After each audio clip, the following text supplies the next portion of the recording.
నమస్తే అండి, నేను మీ అశ్విని. సంకటహార చతుర్థి వ్రత కథ. భృంసుడి మహర్షి వృత్తాంతం.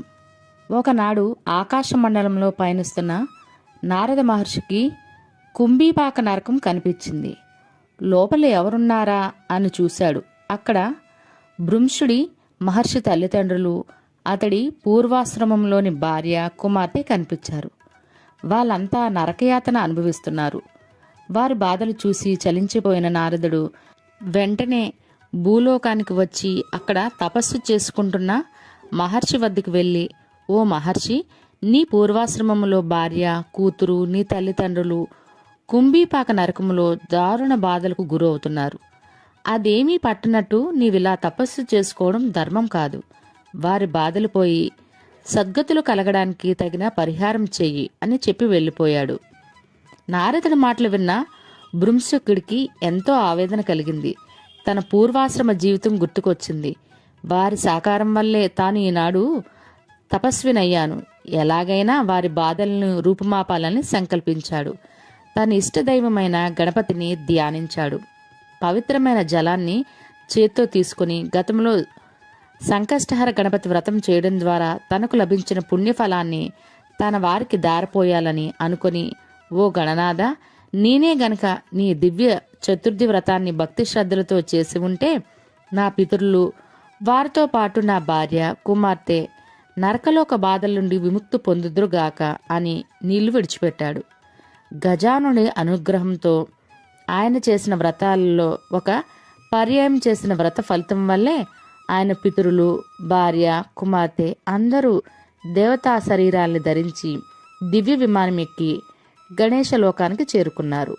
ఇక ప్రతి మాసం ఆ వ్రతం చేయడం వల్ల ఎంత ఫలితం వస్తుందో చెప్పతారమా? వేశ్య వృత్తాంతం.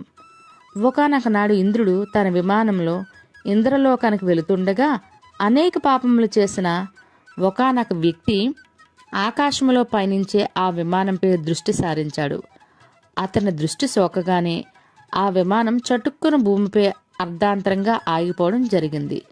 ఆ ఇంద్ర విమానం అద్భుతమైన వెలుగుకి ఆశ్చర్యకితుడైన ఆ దేశపరాజు సురసేనుడు గబగబా బయటికి వచ్చి ఆ అద్భుతాన్ని ఆశ్చర్యం చెందుతూ తిలకించసాగాడు.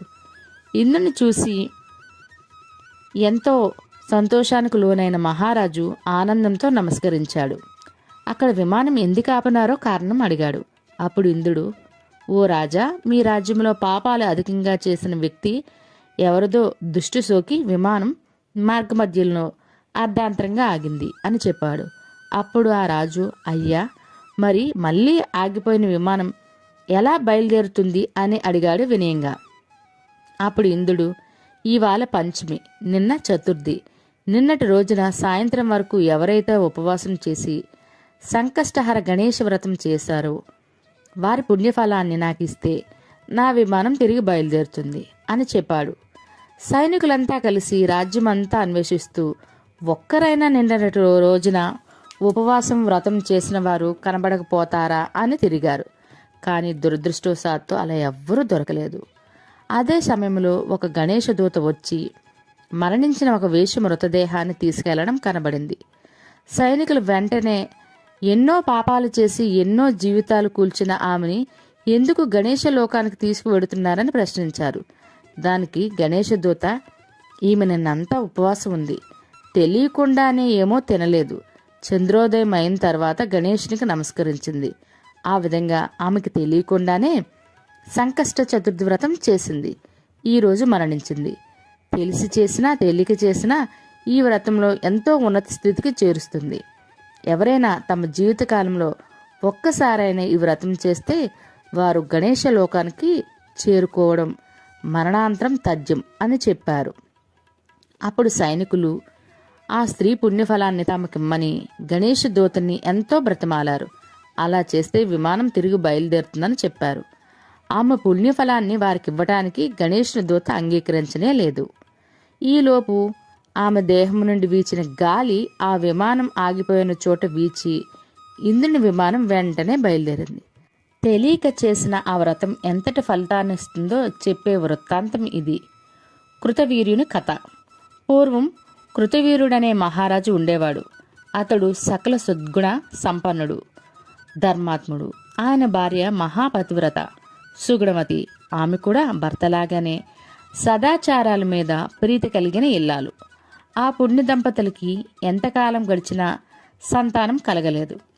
పుత్ర సంతానం కోసం వారు చేయని వ్రతం లేదు, దానం లేదు. ఎన్నో యాగాలు చేసినా, ఎన్నో పుణ్యతీర్థాలు సేవించినా ఫలితం లేకపోయింది.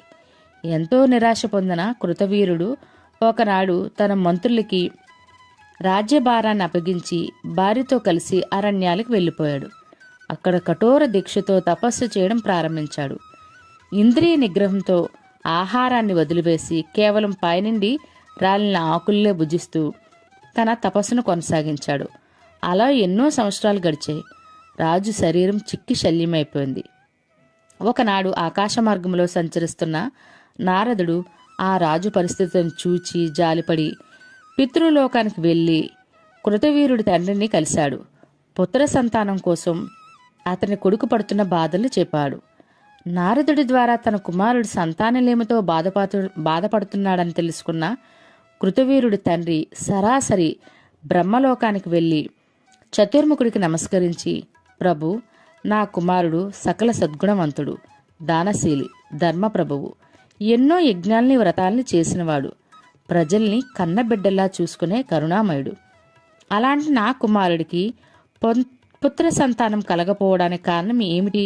అతడు ఏ పాపం చేశాడు?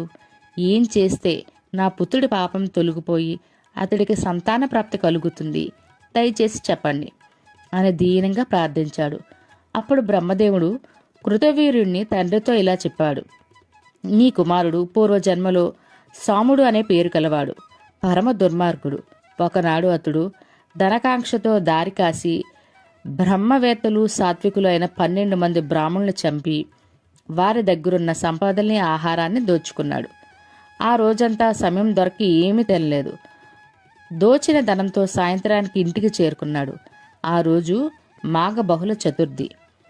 చంద్రుడు ఉదయించే సమయానికి ఇంటికొచ్చిన సాముడు తన కుమారుణ్ణి గణేశ అని పేరు పెట్టి పిలిచాడు.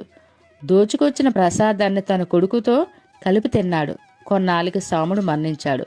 పరమపాపి అయినప్పటికీ మాఘ బహుళ చవితి నాడు ఏమీ తినకపోవడం, సంధ్యా సమయంలో ఇంటికొచ్చి కొడుకుని గణేశ అని పలుమార్లు పిలవడం, కొడుకుతో కలిసి గణేశుణ్ణి ప్రసాదాలు తినడం వల్ల అతడికి అమృతమైన పుణ్యఫలం లభించింది. కొంతకాలం గడిచాక భూలోకంలో కృతవీరుడనే పేరుతో నీ పుత్రుడిగా జన్మించాడు. ప్రస్తుతం అతడెన్ని పుణ్యకార్యాలు చేసినప్పటికీ గత జన్మలో మంచివారిని వధించిన పాపం వల్ల ఈ జన్మలో సంతాన భాగ్యానికి నోచుకోలేదు. అతడు చేసిన పాపం నశిస్తేనే సంతానం కలుగుతుంది అని చెప్పాడు. ఆ మాటలు విన్న కృతవీరుడి తండ్రి ఎంతో బాధపడుతూ, పితామహ, నా కుమారుడు చేసిన బ్రహ్మ హత్యా పాపం క్షమించరాంది. అయితే దాన్ని పోగొట్టుకునే మార్గం ఏదైనా ఉంటే సూచించండి, అది ఎంత కష్టమైందనా సరే అని ప్రాధేయపడ్డాడు. అప్పుడు బ్రహ్మ, నీ కుమారుడు అత్యంత మహిమాన్వితమైనది కోరిన కోరికలు తీర్చి అయిన శ్రీ గణేశ సంకష్టహర చతుర్థి వ్రతాన్ని చేస్తే అతడు చేసిన పాపాలన్నీ నశిస్తాయి అని వ్రత విధానం చెప్పాడు. అప్పుడు కృతవీరుని తండ్రి నారదుని ద్వారా ఈ విషయాన్ని తన కుమారుడికి చేరవేస్తే ఆ వ్రతాన్ని చేసి కృతవీరుడు సంతానవంతుడయ్యాడు. కరుడు కట్టిన ప్రారబ్ధాన్ని సైతం కర్పూరంలా కరిగింపచేసే మహిమాన్వితమైన వ్రతం ఇది.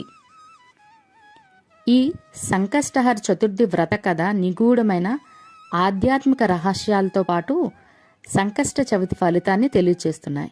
వినాయకుని భక్తులందరూ ఈ వ్రతం చేయటం వల్ల ఎంతో ఉన్నతమైన స్థితి పొందుతారని, వ్యాపార అభివృద్ధి జరిగి అందరికన్నా ఉన్నత స్థితిలో ఉంటారని, నరదృష్టి పడిన ఎట్టి పరిస్థితుల్లోనూ పతనమవరని దీని భావం.